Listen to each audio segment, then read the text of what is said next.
typical life of a patent goes something like this. You put in the application.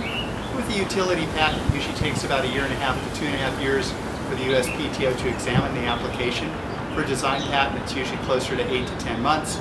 Once the application is examined, the examiner sends back either a notice of allowance allowing the patent or an office action which rejects the patent for one or more reasons.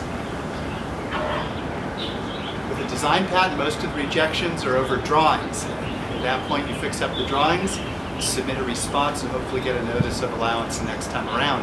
With a utility patent, on the other hand, the rejection can be based on a number of things, a number of laws that can be used by the examiner to reject you. Reject under 112, saying they didn't quite understand the application, it wasn't very clear in some areas. They can reject the drawings.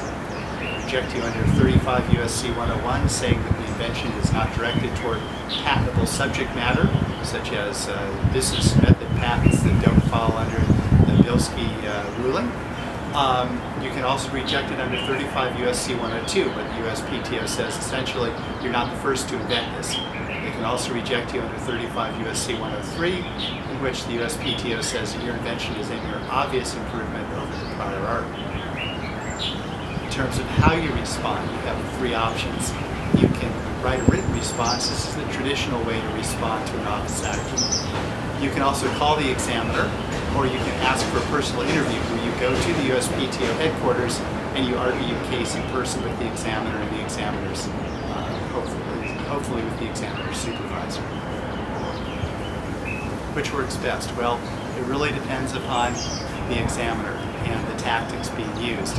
Oftentimes, with a reasonable examiner, a phone call will allow you to cut right to the chase, see what the patentable subject matter may be, see how to amend the claims to include the patentable subject matter in the application, submit it away, and hopefully get a notice of allowance on at least some of the claims.